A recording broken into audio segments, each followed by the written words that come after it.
Wajar kemudian Nabi Isa itu disembah, itu wajar karena yang kelihatan oleh mereka bukan Isa.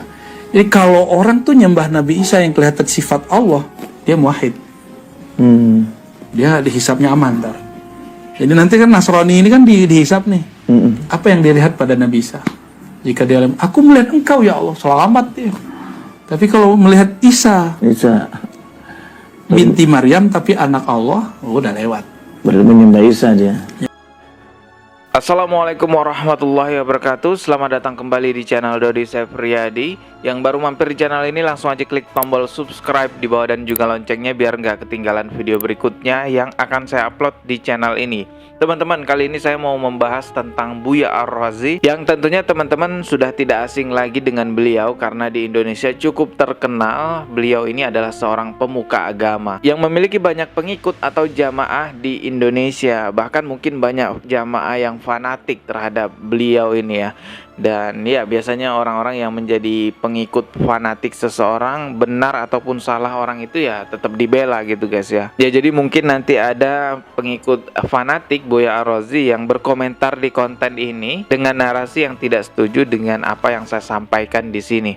Tapi sebenarnya teman-teman ya, kebenaran itu bukanlah milik ketokohan seseorang. Kebenaran ya miliknya kebenaran. Artinya siapapun yang menyampaikan kebenaran, maka katakanlah bahwa itu adalah kebenaran. Dan siapapun yang menyampaikan penyimpangan, ya kita harus tegas juga mengatakan bahwa itu adalah penyimpangan. Saya melihat sebuah video di mana Buya Ar-Razi menyampaikan sebuah penyimpangan yang luar biasa, yang mana penyimpangan ini berpotensi membuat orang lain menjadi murtad dengan keyakinan apa yang disampaikan oleh Buya Ar-Razi. Beliau menyampaikan bahwa orang-orang yang menyembah Nabi Isa karena melihat sifat Allah ada pada Nabi Isa, salah satu contohnya adalah bisa menghidupkan sesuatu yang mati. Jadi orang-orang yang menyembah Nabi Isa karena melihat sifat Allah ada pada Nabi Isa dianggap benar, dianggap bertauhid juga.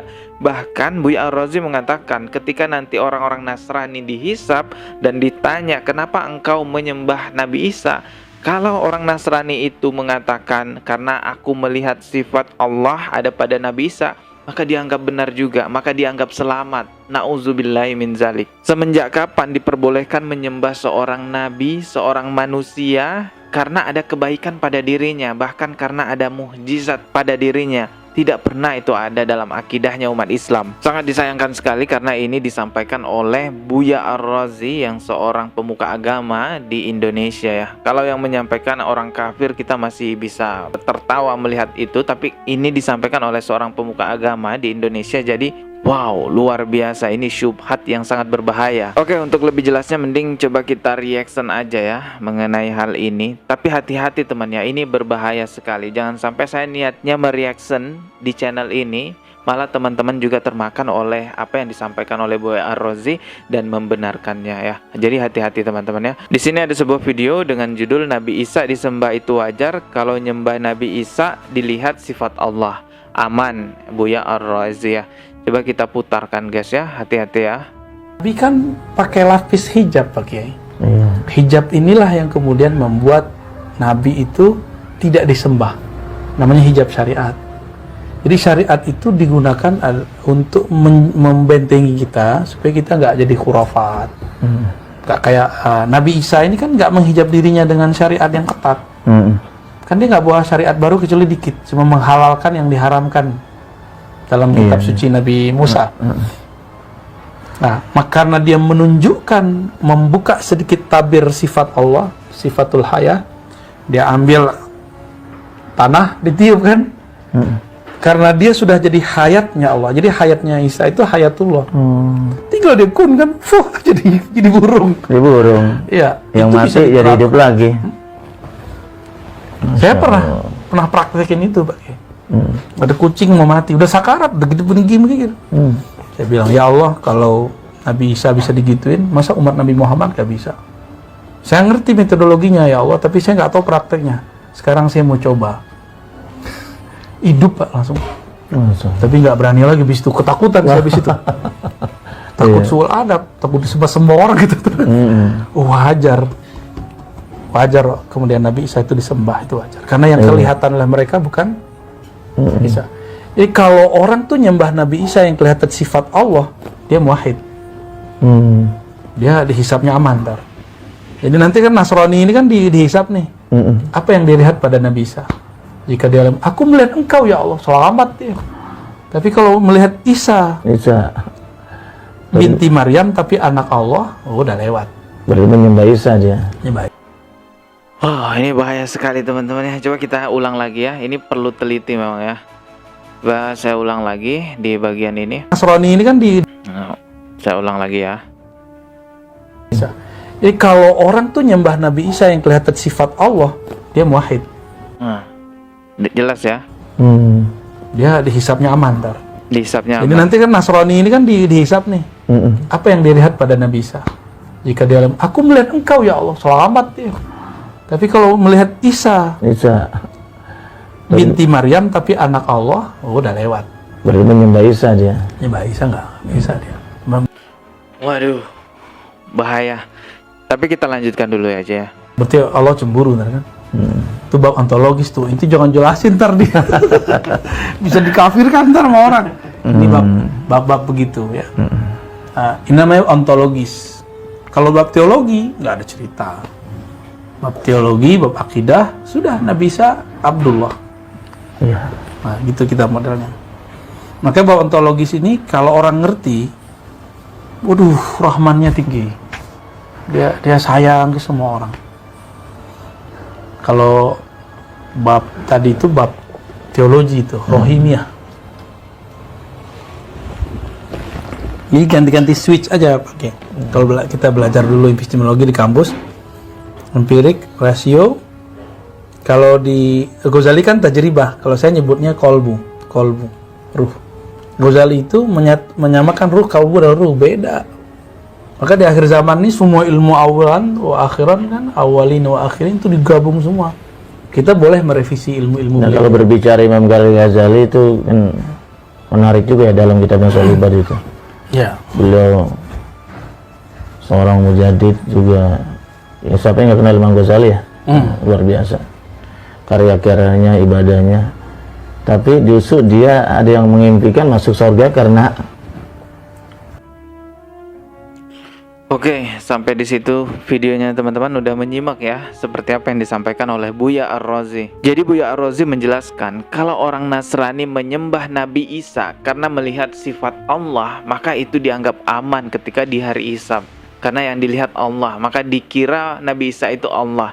Tetapi kalau orang Nasrani menyembah Nabi Isa karena putra Maryam, maka barulah itu yang dianggap sebuah kesalahan. Wah, ini syubhat yang berbahaya sekali tentunya. Wajar kemudian Nabi Isa itu disembah, itu wajar. Karena yang kelihatan oleh mereka bukan Isa.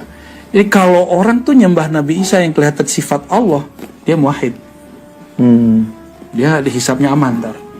Jadi nanti kan Nasrani ini kan dihisap nih. Apa yang dilihat pada Nabi Isa? Jika dia, aku melihat engkau ya Allah, selamat dia. Tapi kalau melihat Isa binti Maryam tapi anak Allah, udah lewat. Berarti menyembah Isa dia. Ini merupakan persoalan serius di dalam ajaran agama Islam. Jika yang disampaikan oleh Buya Ar-Razi merupakan sebuah kebenaran, pasti Allah Subhanahu wa taala sudah berfirman mengenai hal itu, atau Rasulullah Shallallahu alaihi wasallam bersabda mengenai hal itu. Tapi nyatanya kan nggak ada hadis Nabi yang seperti itu, dan tidak ada juga firman Allah yang seperti itu. Bahwasanya orang-orang yang menyembah Nabi Isa karena melihat ada sifat Allah pada Nabi Isa, lalu dianggap benar, lalu dianggap selamat juga. Memang Buya Ar-Razi menjelaskan bahwa itu adalah bab ontologis. Tapi kalau dilihat dari bab teologis ataupun akidah, Nabi Isa alaihissalam itu adalah Abdullah atau hamba Allah. Itu bab ontologis tuh. Itu jangan jelasin ntar dia. Bisa dikafirkan ntar sama orang. Ini bab begitu ya. Ini namanya ontologis. Kalau bab teologi nggak ada cerita. Bab teologi, bab akidah, sudah Nabi Isa Abdullah. Iya. Nah, gitu kita modelnya. Makanya bab ontologis ini kalau orang ngerti, waduh, rahmannya tinggi. Dia sayang ke semua orang. Walaupun itu bab ontologis atau bab apapun itu, tetap tidak bisa dibenarkan menyembah manusia karena melihat ada sifat Allah pada dirinya. Ya tetap gak boleh, manusia ya manusia. Ustadz, menurut Buya Ar-Razi, jika menyembah Nabi Isa, kalau tujuannya untuk menyembah Allah, boleh dan terlepas dari hisab. Apakah benar Ustadz? Ini gawat juga ini. Coba dengar elok, Bang. Ustaz, menurut Buya Ar-Razi, jika menyembah Nabi Isa, kok berarti Kristiani kan? Kalau tujuannya untuk menyembah Allah, menyembah Nabi Isa tujuannya menyembah Allah, ada dua kan ini. Boleh dan terlepas dari hisab. Nauzubillah, ini kafir. Ini saya tidak tahu, kalau benar begini keyakinan, kafir ini. Enak. Ini pembenaran menyembah Nabi Isa alaihi salam. Ini bukan main-main ini. Saya ingat nih kaum muslimin ini, kan masih ada apa ya, yang kalau kemarin tuh persoalan boleh menikahi 50 wanita, itu masih ringan dibanding ini. Itu sesat. Ini gawat ini. Mengakui orang yang menyembah Nabi Isa itu, asalkan dia menyembah Nabi Isa dengan alasan ada zat Allah di Nabi Isa, itu sudah dua itu. Ini pengakuan sama, ini murtad sudah ini. Ini murtad, bahasa majas masuk Kristen. Ini bahasa majas masuk Kristen. Kalau benar seperti ini, Allah alam ya. Kalau berdasarkan pertanyaan ini, tolong antum cek ini. Ya, kalau benar ini murtad kafir ini. Ya, artinya kita apa ya? Saya sudah malas membahas yang ini sebenarnya. Tapi kalau ikut bayo, Bang. Ya, sidangnya mana rahmatullah. Apa dalilnya? Al-Quran. Ketika orang kafir ditanya kenapa kau menyembah berhala, dia mengatakan ini untuk mendekatkan diri kepada Allah. Melalui patung dia menyembah Allah, maka dikafirkan oleh Allah. Kalau menyembah Nabi Isa, menyembah Allah melalui Nabi Isa, kafir ini. Orang Kristiani juga ini alasannya. Ya, kalau benar ini sudah murtad sudah. Kalau ada orang menyembah Nabi Isa, katanya dia ini niat nyembah jisimnya Nabi Isa, maka hukumnya kufur. Tapi ini yang sesatnya ya. Tapi kalau dia ini menyembah Nabi Isa dan meyakini bahwa di dalam tubuh Nabi Isa ada sifat-sifat Allah, maka tidak kufur. Kata keyakinan ini kan sesat. Ya dah. Ya, namanya menyembah Nabi Isa, mau rohnya, mau jasadnya, mau namanya, dia niat menyembah Nabi Isa, ya syirik, kan begitu ajaran kita. Jelas. Tapi sekarang ada aliran atau ajaran sesat. Ini masalah akidah. Jangan sampai kita salah. Apa itu dikatakan? Kalau ada orang menyembah Nabi Isa, kalau yang disembah itu jasadnya, kata orang tersebut, maka hukumnya musyrik, tidak boleh. Tapi kalau ada orang menyembah Nabi Isa dan diyakini bahwa Nabi Isa itu mempunyai sifat-sifatnya Allah SWT, maka tidak apa-apa katanya. Gimana ini? Musyrik tak? Musyrik dia, ajaran musyrik. Yang jelas Nabi Isa haram disembah. Paham ya? Sengaja saya tampilkan beberapa tanggapan dari dai yang ada di Indonesia. Ya, bukan bermaksud untuk membenturkan antara Buya Ar-Razi dengan dai ataupun ustadz-ustadz lainnya. Tentu tujuan saya untuk membentengi akidah umat Islam dari penyimpangan yang luar biasa, dari hal-hal yang bisa mengantarkan kepada kekafiran, perbuatan musyrik. Yang mana ini kita tahu semua ya, bahwa dosa musyrik ini tidak akan pernah diampuni oleh Allah Subhanahu wa taala, dan mutlak tidak ada yang boleh disembah selain Allah Subhanahu wa taala dalam alasan apapun. Dan tidak perlu juga kita menghujat Buya Ar-Razi ya. Jangan sampai, nggak ada gunanya teman-teman menghujat seseorang di sosial media. Kalau mendoakan ataupun meluruskan itu lebih baik daripada menghujat. Ingat, sesama Islam itu saudara. Jadi kita doakan aja lah Buya Ar-Razi ini semoga kembali kepada jalan yang benar, bertobat kepada Allah Subhanahu wa taala. Masih ada lagi pembahasan lainnya yang akan saya bahas di channel ini. Subscribe dan juga loncengnya ditekan biar gak ketinggalan video berikutnya. Mohon maaf jika ada kata yang salah, semoga bermanfaat. Wassalamualaikum warahmatullahi wabarakatuh.